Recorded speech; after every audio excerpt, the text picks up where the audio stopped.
Hello, thanks for joining me for another video. So I'm going to talk about happiness in this video and that question, how do you be happy? So this video, I suppose it's a bit more general. It's not geared towards only autistic individuals. So again, just reflecting on what I've experienced.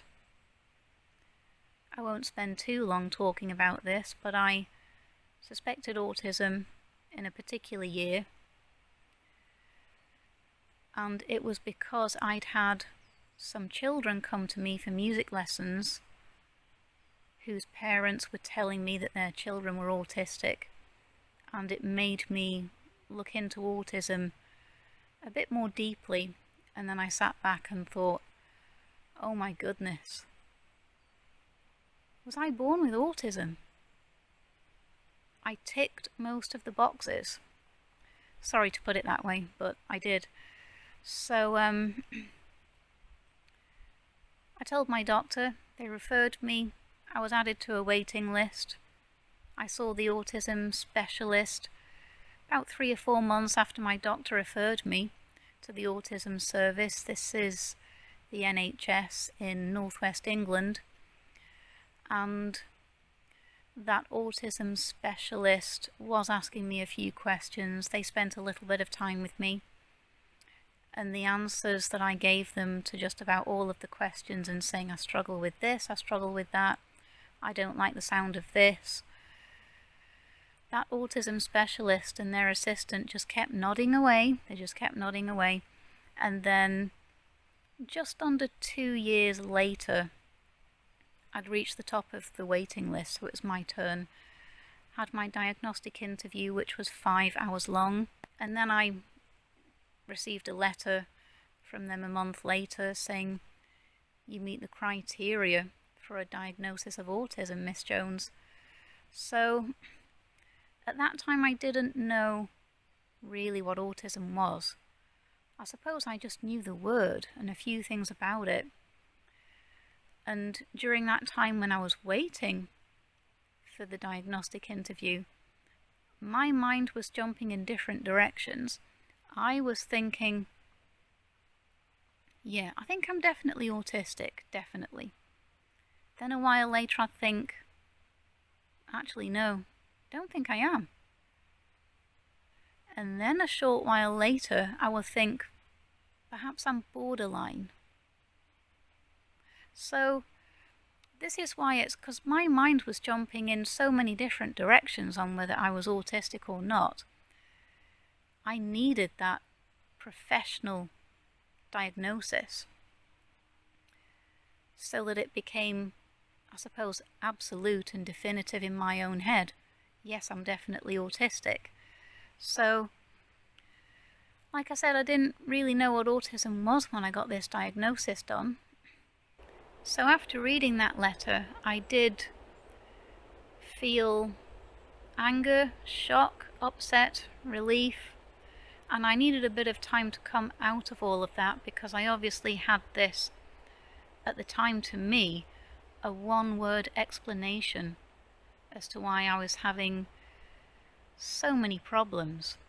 So the autism wasn't the explanation to every single problem that I've had, but definitely the majority of them. By a mile, the majority of those problems. So I needed a bit of time to just let it sink in. And then I started researching what autism really was.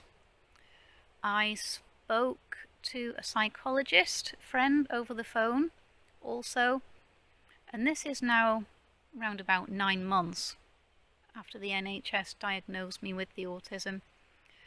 And it came up in conversation with that psychologist,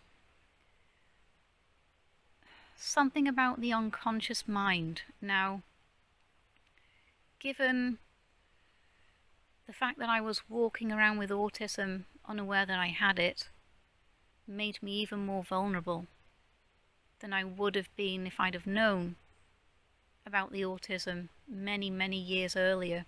So, because of that, the autism was making me suffer. I don't feel ashamed that I'm autistic at all.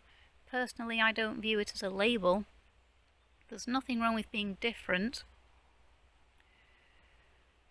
But my problem was, because the autism that I didn't know I had made me suffer for such a long time, I'd missed out on learning quite a lot of things, which made me feel, I knew that it wasn't my fault, but it still made me feel upset and guilty.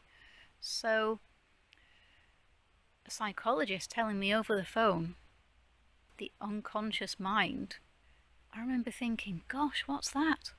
So then I did some research and read information on the unconscious mind and the conscious mind.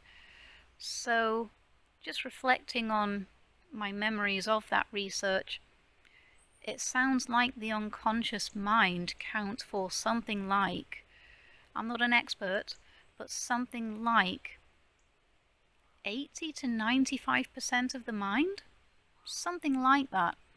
And I kept coming across this image on the internet, which is a good image to describe the unconscious mind, of a gigantic iceberg. So you're seeing a bit of that iceberg above the water level, but what's underneath the surface of the water is absolutely gigantic. So that's a good way of, I suppose, illustrating, the power of the unconscious mind.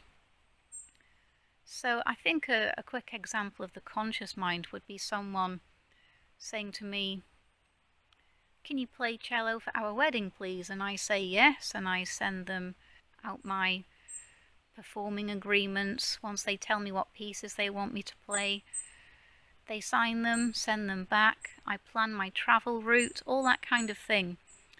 I suppose in a way it's technical. I suppose it's the obvious stuff. So to me, that is my conscious mind. It's my conscious mind doing that. I'm surrounded by nature right now. And the unconscious mind is something that is, I would say, subjective, given what I've read now. So I did read the unconscious mind cannot reason. It accepts what it's fed. Whatever information it is fed, it accepts. So if I were to tell myself I'm no good at doing this, whatever it is, and I repeat that to myself, whether it's out loud or just saying it inside my own mind, I am doing myself down, and whatever that thing is, I just won't be able to do it. I'll probably even run away from it and not even try. So going back to that question, how do you be happy? How to be happy? When I was reading about the unconscious mind, I stumbled across information about positive affirmations. So I'll just give you a few examples. I decided to try it out because I knew that I wasn't happy. It's a fact. If I'm being really direct, the autism that I didn't know that I had damaged me. So I wasn't a happy bunny, really. So I took a few ideas off this particular site. I can't remember what it was. So I wrote down, for instance, I'm a good person and I'm deserving of great things. I'm a dedicated musician with a lot to offer. The children I teach cello, piano and violin to all really love me. I have a promising life ahead of myself and I'm determined to live it. So I wrote things like that down, not many, because I think if you were to write, let's say, a dozen things down, I don't think you're doing yourself much good by trying to feed those to your unconscious mind all in one go and repeat every single one. I think something like 4 or 5 is a much better idea, because the last thing you want to do. If you feel that you're unhappy and you want to find a way, the last thing you want to do is overwhelm your mind. That's not a recipe for happiness, is it? So you can adjust these to suit yourself, obviously. So I would write down, I would say, up to 5 or 6 maximum. Write them down, say them to yourself, say them inside your own mind. You've got to say them also in a way that's enthusiastic and quite adamant, if that's the word. You can't say them in a very shy way, because if you do, I'm not sure if that's enough to really convince your unconscious mind to change itself. Because after all, whatever's in our unconscious mind, it's staying there, isn't it, until we take some action. So you can say these to yourself in front of the mirror, so you're actually talking to yourself. I did that. So I took this idea of positive affirmations and I carried it out, as far as I can remember, daily or every other day for round about 6 months, which is a long time. And just thinking back on the turmoil that my mind has been through, struggling with autism that I didn't know that I had for such a long time, starting work on these positive affirmations round about 9 or 10 months after my diagnosis of autism, I would say this was the very starting point of me becoming a much happier person. But I had to really work at it. I couldn't just do a little bit of work and then leave it for a week or two. I had to keep going. So definitely give this idea a whirl. And if you choose to do it, really make sure that you stick to it, because, like I said, given the information that I found, the unconscious mind is pretty subjective. So if there is negative stuff in there, it's going to take some work to just turn a few things around. Towards you becoming much more happy, it's definitely worth investing the time in, isn't it? So I hope that you've enjoyed this video. Thanks for watching, and I'll see you in the next one.